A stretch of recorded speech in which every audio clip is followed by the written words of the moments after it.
Gabby, I don't know if the screen is ready. The one with the link. Right. So, as it fully opens,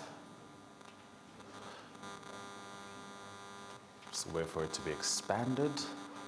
But you know, I can start talking about it already.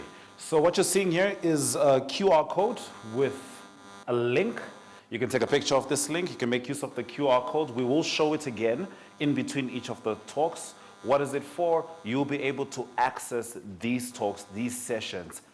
They are being recorded and you'll be able to see them there. All right? So it's only going to go live after 4 p.m., but the link is there. There's the QR code. We will show it again, and you have an opportunity to just have a look, recap. Some of your folks who might not have been able to make it today, you'll be able to just fill them in on the work we're doing today. All right, we can bring it back to the other screen, and I'll make sure that I mention that once again. For those of us who just came through, welcome. You are at the networking sessions for the Beyond the Borders Tourism Expo 2023. I'm your facilitator for this afternoon from the morning. My name is Nabot Mbeeli. We had some fantastic chats at the beginning of the day. We just came out of a talk about sport and tourism, which blew our minds. I don't think any of us could have expected, to see such numbers and the infinite potential that Namibia has with regards to sport and tourism. I certainly hope that this feedback can, right, it should be all right. Okay, so now we're going to go into the second half. And speaking on funding opportunities, focusing on youth in conservation, please welcome Mr. Nabot Mbeeli, who is the Senior Coordinator for CBNRM. If you have difficulty saying his name, I'm Mbeeli. Replace the R, put an L, it's Mbeeli. Nabot.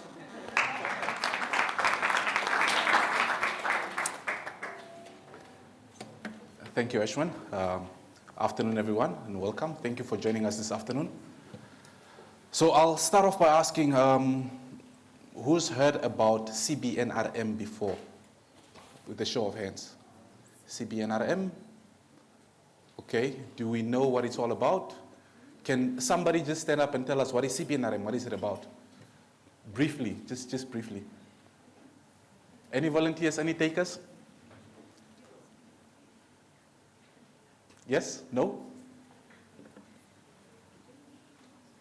Are we nervous? Afraid of public speaking? Well, CBNRM basically is the Community-Based Natural Resource Management Program. It's a national program.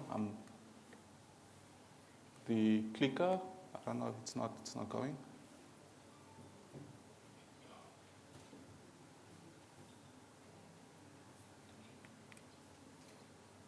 Or you can just do the next slide? Okay, great.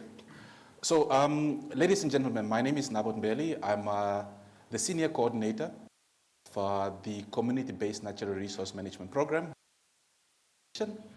So, I'll be telling you briefly about CBNRM, and then I'll talk about the Community Conservation Brand, the partners that are involved, why we do it, as well as what are the opportunities that exist. So basically, you'll see a couple of logos that are there. The Community Conservation Brand is actually a national brand between a couple of local NGOs, including different governments, basically ministries, Ministry of Environment, Forestry and Tourism. And I'm actually happy to see the Deputy ED being here with us. So it's on now? Okay. So basically, the Community-Based Natural Resource Management Program is focused on communities benefiting from the natural resources that they have at their disposal. So when we're talking about the concept of community conservation, we look at what is the work that goes into it, what are the benefits, how can communities really get involved and benefit from tourism? How can they go the extra step of owning and managing tourism establishments? And what are the opportunities that are there with youth? Because when we are talking about tourism, tourism is highly dependent on conservation. Without conservation, tourism wouldn't exist because people come, and want to see the wildlife, be it animals or plants or even the landscapes. These landscapes need to be conserved. And the involvement of youth is really important because the future of conservation is not promised without the involvement and buy-in of youth. The youth need to be involved. They need to buy into the concept of conservation, the importance of it, and why it needs to exist. So there is a need to then have opportunities for youth within conservation. So the community conservation program is really centered around 3 pillars that look at natural resource management, managing the wildlife with which communities live.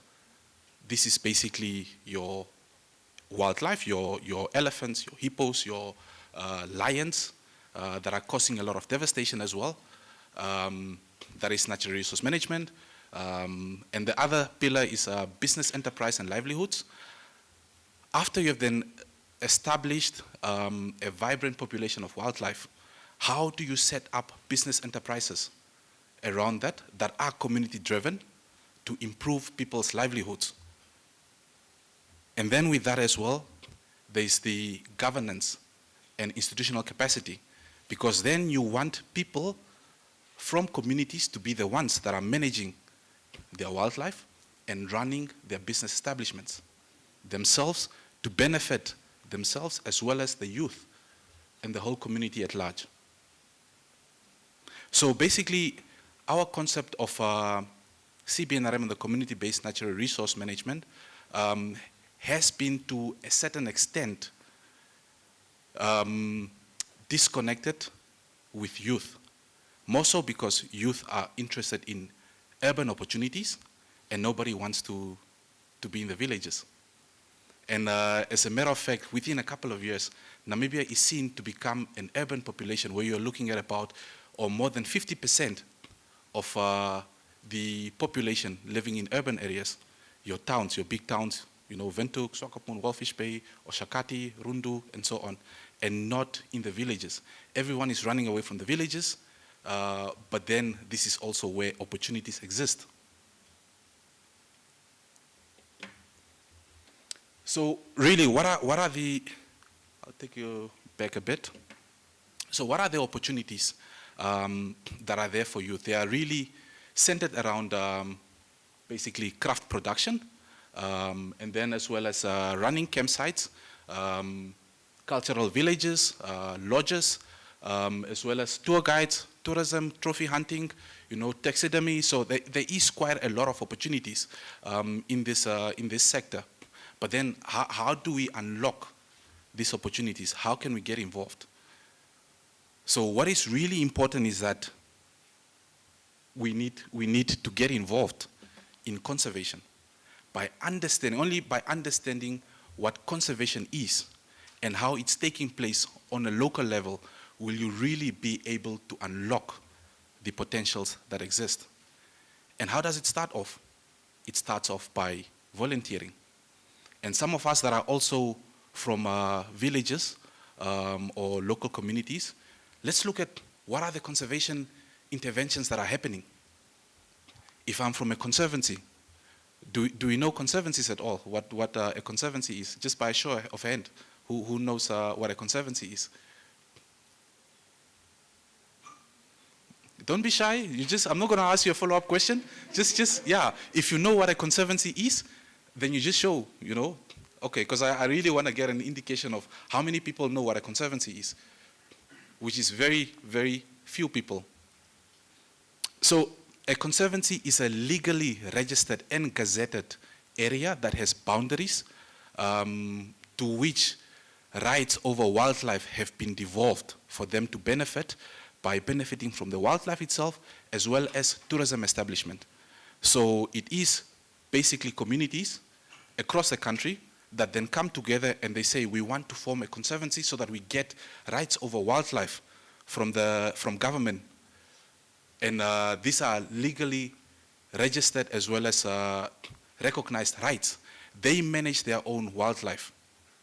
They decide basically based on the available wildlife, what the quota should be that they'll be harvesting and what they'll use in terms of benefit distribution, be it meat, be it wildlife, basically from our lodges, be it establishing lodges, campsites, and even investing in scholarships for their own people from within the communities, funeral benefits.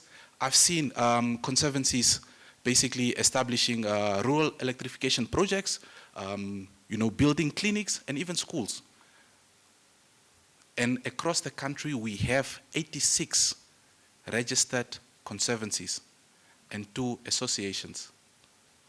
We should go up and really look up conservancies, because it's quite a lot. And we're looking at about 20% of Namibia's land surface that is covered by conservancies. So it is quite a substantial amount for us not to know about, especially young people that are also involved in conservation or tourism. It's really important for us to know, what is this all about? How does it function? Am I from a conservancy, the village where I'm from? Is it within a conservancy, a community forest, or not? And how can I get involved in these opportunities? Because there are conservancies that own lodges, that set up joint venture partnerships with private sectors. They own lodges, they get money from it, and they pump it into community development projects. But then again, there's been a disconnect and an outcry because the youth are not involved. Youth do not know about these programs, and they're not involved. And each and every conservancy has an annual general meeting every year, whereby people come and propose what are some of the projects and activities that conservancies should be focusing on. They then approve these projects, as well as endorse budgets, because that's where decisions are made for conservancies. And then they also get feedback or a report on what has gone or what has been spent by the conservancy. So these are opportunities for us as youth to get involved and understand what is conservation all about, what are conservancies all about, how can we get involved in the management structures. Because now for the longest time we've been pushing for youth representation on these management structures. And the conservancies that are community-based, and it's actually your moms and your dads, if not your grandfathers, that are actually owning this and managing it. And they've established positions for youth in these conservancies. There's a lot of opportunities. And now what we've been looking at, let's have about 50% representation of youth on these structures. Because mainly you're looking at a committee of about 12 people, so at least six youth. If you're involved, only then will you know about the projects and opportunities that are within. And how do you start? A game guard, the simplest method. The picture on my right, on the far right, simplest method. Game guards are basically people that volunteer to safeguard and look after the wildlife by being on the ground, understanding how wildlife moves, the nature, and the whole landscape. How does it look like? And that is already, you're well on your way to become a tour guide. From that. Because now you understand conservation, you understand the wildlife, you understand the behavior, you know where to find it. You see? And already you have also seen how a conservancy functions and the opportunities that are within. What are the enterprises that are owned? Does the conservancy have campsites? How can we get involved in running these campsites?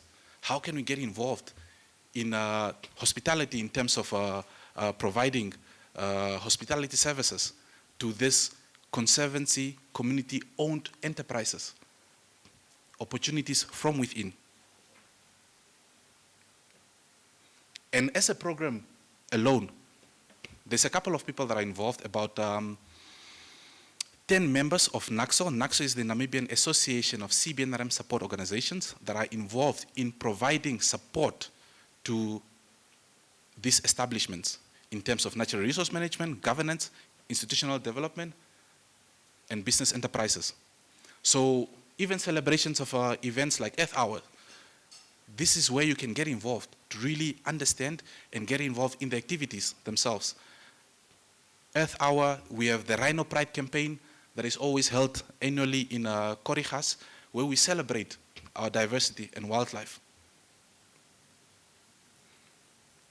I don't want to talk much about entrepreneurship because I'm not an entrepreneur, but then when we're talking about opportunities, how exactly do you position yourself to tap into these opportunities that are there? And as a start, by already understanding conservation and communities, there's a lot of challenges that communities are experiencing. How do you then position yourself to provide support to the communities as well as get to benefit from it? These are critical and key questions that are thought-provoking that we need to be coming up with. Look at what are the challenges. By understanding that, how can you innovate and come up with practical solutions? There are a couple of donors that are actually well aligned and positioned to provide funding for this. But then again, you need to be willing to partner up with people and even existing organizations. By having yourself embedded in the very structures that are already existing, you can partner up with a local NGO, you can get into a conservancy, understand their dynamics, and be like, okay, how can I be of service to write a project proposal, a partnership, to establish, even if it's a business, that provides a service to the community. Because donors are really open to looking at ways how we can improve the livelihoods. And how do you start off? In building up experience, you start off with small grants. There's a lot of small grants that are always open year-round. So if you just go on Google search and you search small grants in Namibia, they'll pop up. The US Embassy has a small grants program that is open the whole year, whereby they are receiving applications the whole year for consideration, and they pump out a lot of money. Small amounts starting from 5,000 to 25,000 US dollars. It sounds little, but can have a great impact. And this is how you build yourself up, in establishing yourself, to build a track record for yourself. And there's a lot of training programs that are tailor-made and go through the community conservation brand, but then they mostly only work with youth that are in rural areas. And they are the ones that know what a conservancy is all about, but then again, there's a gap in that most of them lack technical capacity. Just the understanding of writing a proposal. How can I write a proposal? But then again, if we are well positioned and linking ourselves to NGOs or even the Ministry of Environment, Forestry and Tourism, they actually have really good projects that they also implement themselves that we can get to benefit from. So I'll challenge you today to search up what community conservation is all about, see all the awesome work that is being done, training programs that are ongoing. There's even workshops and online seminars that we always have on discussions about challenges that youth are experiencing and what are the opportunities within. And even as we speak, we are actually looking at having an accelerator program targeting youth. There's going to be a call for proposals coming out of entrepreneurs coming up with innovative business ideas, because those are one of the gaps that we've seen, that people struggle to come up with really good innovative ideas, you know, and even those that come up with those, they struggle along the process or along the line in it materializing into a business that is actually, well functioning. So we're looking at basically taking a couple of youth through an accelerator program that will then get proper support. We'll be partnering up with Startup Namibia, and they'll get a package. After they go through the accelerator program, building a business idea, a concept that is well viable, and then they'll get a small grant to establish this. So be on the lookout, follow these organizations that are involved in community conservation, understand community conservation. We're talking about 86 conservancies. What are they? Where are they centered? So some of these organizations, when you follow community conservation, you search community conservation, it's there. You can search NACSO, the Namibian Association of CBNRM Support Organizations. I work for Namibia Nature Foundation. You can also search that. It's a start to unlocking these opportunities. And there's a lot of volunteering programs. I started off volunteering as well by basically helping build elephant-proof walls on the far, far right. These are people that are volunteering, identifying that elephants come into communities, they basically destroy water points and whatnot. How can we get involved? Maybe I need to get funding because I've identified that my community suffers a lot from that, and then that can already be establishment. And there is no harm in basically retaining some of that finances for yourself if you are doing good. You can derive a salary from doing good. I work for an NGO. I'm paid a salary. Imagine being paid for really doing good work and having an impact. Just think about it. Thank you.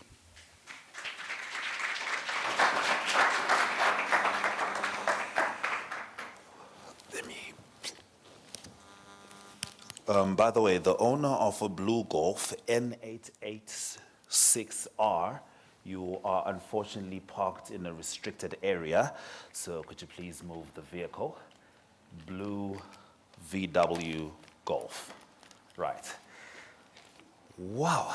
Okay, he really got into it, right? It made it very difficult to have any questions. But immediately the question that comes into my mind is, we're living in moving communities. You spoke about the fact that 50% of our communities are going to become urban, right? To be able to assist in a community, do you have to come from that community?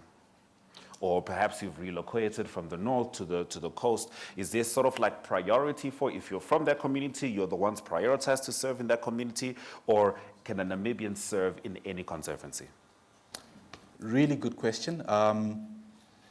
In short, a Namibia can serve in any community, being a Namibian. There is no restrictions. But as well as what we're looking at in terms of opportunities, communities have prioritized their own people to gain first access to opportunities that arise from within. But in terms of providing support, any external person can come in. I myself, I'm from the far north of Namibia, but then where I work, I provide support across the whole country, be it in Omaheke, be it in Kunene, in Kavango, and I just portray and show that I'm coming with opportunities, and this is how you can benefit from it. Because we are a global nation. Yes, yes, yes, indeed. And just the last question I will ask you before I open up the floor. You know, something stuck out for me there, trophy hunting. Yes. It's a pretty complex issue. I've seen it debated in the House of Commons, which is the British Parliament, several times. How much of that money comes directly back into the community? And if you can just elaborate on the structure or something like that. Because trophy hunting is a tough one, you know what I mean? Because we say we're conserving, but we choose that certain animals, you know, we can, you know, hunt, et cetera, et cetera. So how does that mechanism work? It's a really good question. I'm actually glad that you brought it up. And it's important for urban youth to understand when we're talking about trophy hunting and its impact on people in rural areas. There's a lot of impact. Because now already we're looking at two things. The ministry, the government gives rights over this wildlife to communities. And then they get into partnerships with the private sector. They decide basically, okay, an elephant will be this much, we want it for this much, guided by the ministry. And this money comes in 100% into the community's account. The government doesn't take anything from it. And then they look at how do they pump it back into their own development projects. The government takes nothing of it. The community decides what to do with this money. So again, if you look at basically all of these 86 conservancies that we have, people have been saying that, no, let's diversify. Let's look at, photographic tourism. Both of them can coexist. We don't need to choose one. Because there are places that are viable for photographic tourism and places that are not viable for it. And it's trophy hunting that is a lot more viable. And since the whole concept of community-based natural resource management started, we saw an increase in wildlife. A lot of predators. These elephants have basically also, become a lot. And now people are suffering. Human-wildlife conflict. Human-wildlife conflict has escalated. And that is the beauty about this program, is to say that, okay, we understand that you're experiencing losses, but then also, how will you get to use this wildlife that you're having? Get to decide yourself and use it without necessarily having external influences. Yeah, if it works for you, it works. And we've seen conservancies that came and be like, no, we have enough lodges in our area, we are generating enough income, we don't want to get involved in trophy hunting, which is fine. We don't need to choose any. The both of them can coexist. All right. Thank you, Nabot. All right, so I'm going to open up to the floor. Any questions? I do expect questions, especially when the word funding is involved. My name is Fritz. I'm from Nguma Safari Camps. Just to put this trophy hunting in context, could you give us an indication of how much would a community get for an elephant? We are discussing funding opportunities. I don't want to delve much into trophy hunting because it's a controversial topic. I'm actually all for it. I just want to put it in context because a lot of people think you're going to hunt an elephant for 20,000 rand. You're not. You're going to hunt an elephant for 250,000 Namibian dollars. That's what goes back into the community. So it's not. It's a meaningful way of revenue. So I just want to put it in perspective is a better word. Okay, yeah. So basically, it depends on how it's negotiated. The negotiations are basically done between the community itself, represented by the Conservancy Management Committee, because there is a committee, and then whoever they've chosen as their operator. Because then it goes through an expression of interest. They put out an expression of interest. Then those that do trophy hunting or professional hunters then put in a bid, and then the Conservancy, with the support of the ministry and NGOs, then helps them select, and then they agree. And it goes for, 30,000 euros, or actually mostly it's in US dollars. So it is about 250,000 to 400,000, if not more. I can talk about a rhino, for instance. The black rhino that went on the market through an auction was actually sold for over 2 million, just a permit alone. Wow. So there is a lot of substantial income that can be generated. Another question? Please leave the elephants alone. There's this due process. There's a way that we do this.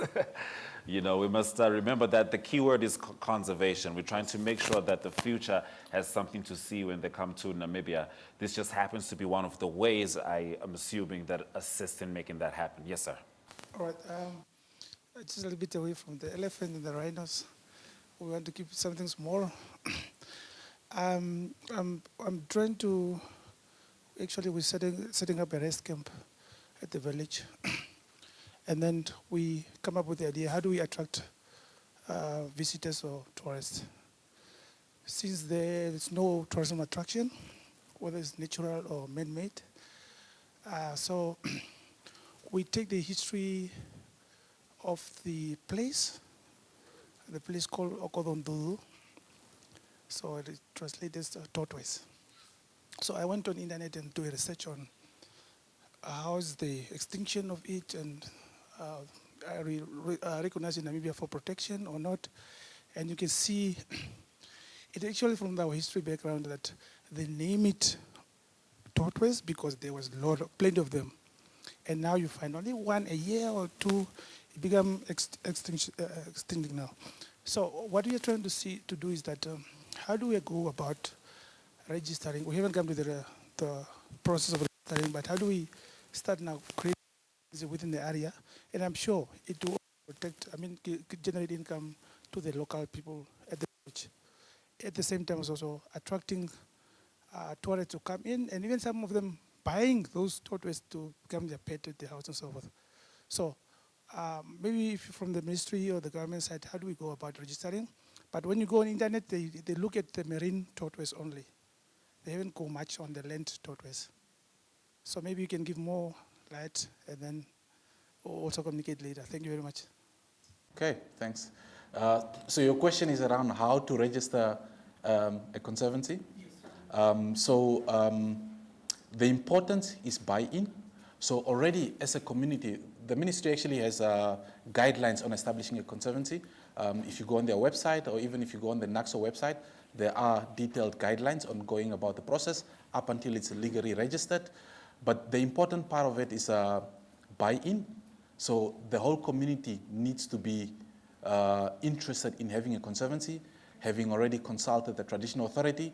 You know, if there is buy-in and people are happy with that, then you're already more than halfway to establishing. Okay. So it's then just proving that people actually want a conservancy. Having a couple of consultative meetings, you then have attendance registers, minutes of these meetings and so on, that people are interested, and then also establishing the boundaries. These are the boundaries, and that's it. When you have all those documents in place, then and you submit it to the minister's office, then yeah, it goes through a gazette notice, and then you are legally registered as a conservancy. Yeah, but then again, all these other partners that I was referring to, they can get involved at any point in time in assisting you becoming registered. Another question. If you could please just stand when posing your question, sir. Awesome. Yes, thank you. My name is Nestor Shemi from Oranjemund. My question, actually not a question, is just a comment. I think we need to start also thinking, really giving equal opportunities for all the youth, because in most cases, the youth that have access to the information is those that are in school. But I feel the bigger gaps is maybe perhaps we left out those youth that are out of schools because they don't have that access to information. Because if you are not in a university or not at school, then you are not having activities to engage and get access to information. And then when you don't have access to information, that means you probably left not to do much. So my advice is really to start also maybe thinking, expanding more in terms of giving access to the youth through medias. And I think media is one of the things that is really important, but I don't think that industry is being paid attention well, even in terms of attracting people to work in that industry. And I really still want to emphasize that I think we need to explore much ways of getting to every young person that is out of school. And then when they have this information, they will then have interest to find these opportunities and invest their energies and become successful entrepreneurs and so on. Yeah, with that, thank you.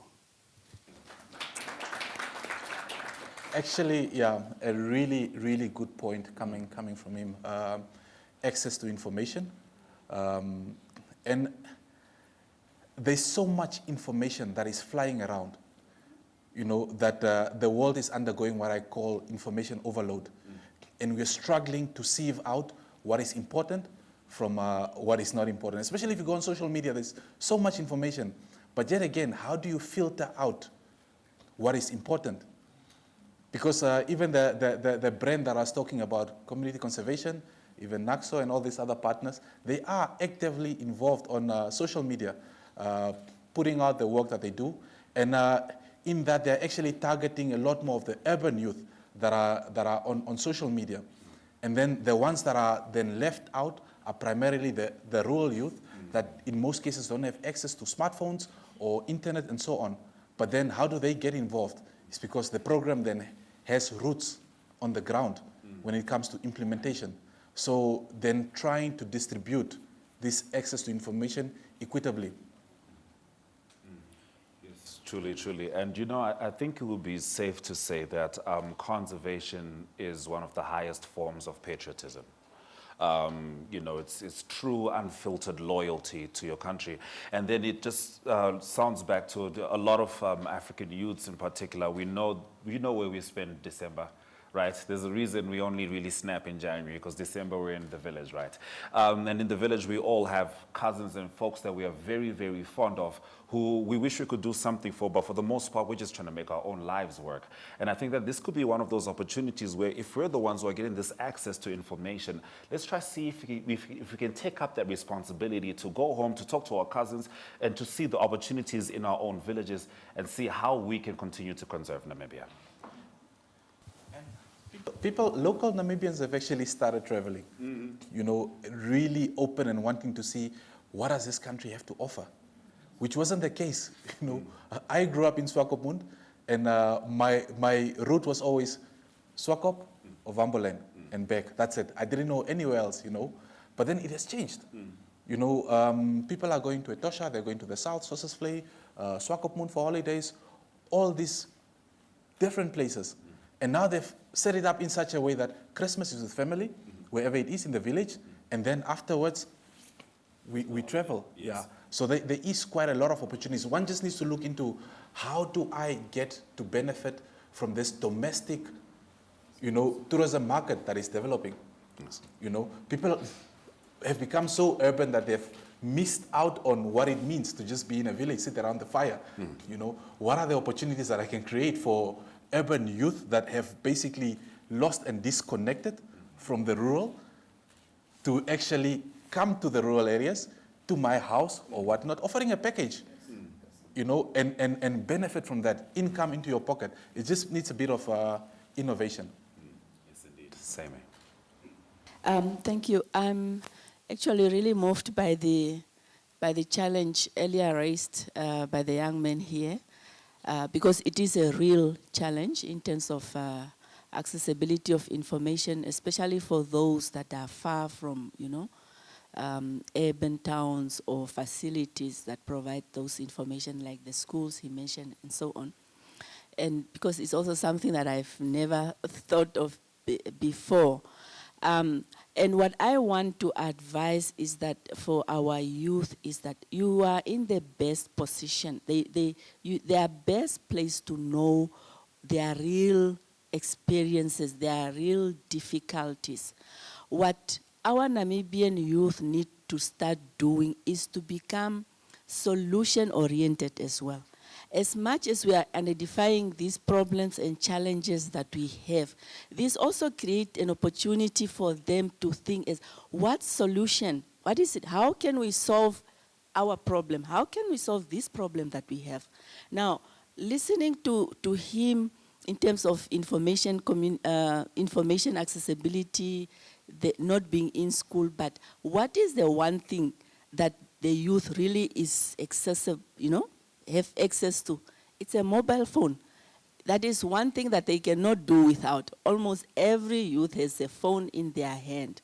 So what solution can you provide? I mean, if you can come up with either youth information app or whatever, tourism app or something like that, then that will be accessible to every youth wherever they are, and information, you know, can be loaded on.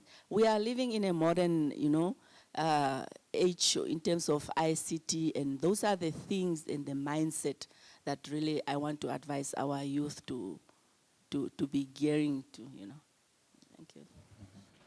And by the way, this is the speaker for our next session, so we'll be able to hear more from her as she represents the ministry. You know, speaking of the youth, something that came to my mind a couple of months ago, as I was just on the internet, I realized that folks in Zimbabwe with 1,000, Zimbabwe, South Africa, if you have 1,000 followers on YouTube, you can start getting paid off of YouTube.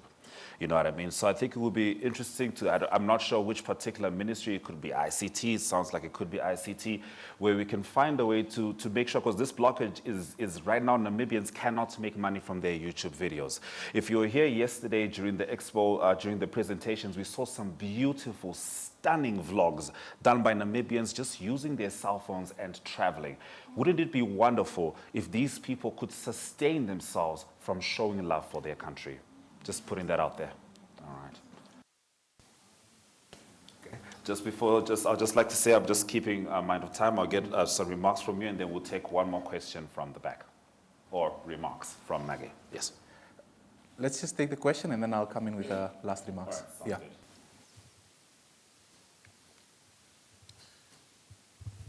Good afternoon. I'm actually very surprised, or not so surprised, to see the students that are not interacting when the subject matter of conservation is being spoken about. And I want to believe that they really, really do not understand what conservation is. Do you know what conservation is? If you do, conservation means sustainable tourism. Now, if you are tourism students and you are not participating in conservation as a subject for this afternoon, what are you studying for? There will be no sustainable tourism if we are not focusing on conservation, because that is the only mode where we can sustain the, what we have as tourism in Namibia. Because the urban area, if we are not protecting what is there out there for the tourists to be able to still travel to Namibia, for them to be able to see what we have out there as a country, then what are we going to work? What are we going to do? And if we are not participating in the programs that are being spoken about, if you are not asking more questions about the community-based programs, we just want to come and work in Country Club Hotel as a receptionist. We do not want to go and build that and, you know, get our hands dirty. I think that's where it starts. We need to really understand. If we do not understand, let's use this afternoon to speak to Nabot, just to explain to us what is conservation and how do we really participate. If it's not only about conserving the elephants, it's about some bushes in your community so that people do not debush that. It doesn't get clear. You fence it off with some funds that is being spoken about, and that becomes, it's your conservancy area, that one. It does not have to have animals all the time. Orangimund, he spoke about conservation, but there are conservation areas that are in the middle of nowhere. It is protected so that nobody builds there, so that we maintain that type of area to sustain that what we have as our natural resources. It does not always have to have trees, it does not always have to have animals, so wherever you come from, if you understand what conservation is, you will be able to participate in such programs. Thank you. Awesome. Thank you, Maggie. You couldn't have said it any better than I would, or I wouldn't be able to say it any better than, yeah. So my last remarks really, let's follow the community conservation brand. Actually, outside they have a stand written community conservation, NACSO, there's also another organization, IRDNC and so on. Let's find out what are they doing. And then how can we position ourselves to provide service to our communities that we have. You know, and already there is a discussion that we can't talk about conservation on an empty stomach. First, people need to have something. How can conservation as well as agriculture coexist? What are the opportunities around there? You know, even looking at challenges that our communities are experiencing, you know, high bush encroachment and so on, there is a lot of programs that are already going into it. You know, funding opportunities around bush to feed. Again, you know, it is a business enterprise. You're getting wood chips that you can sell. And so there's really a lot of opportunities that we can get into with readily available funding.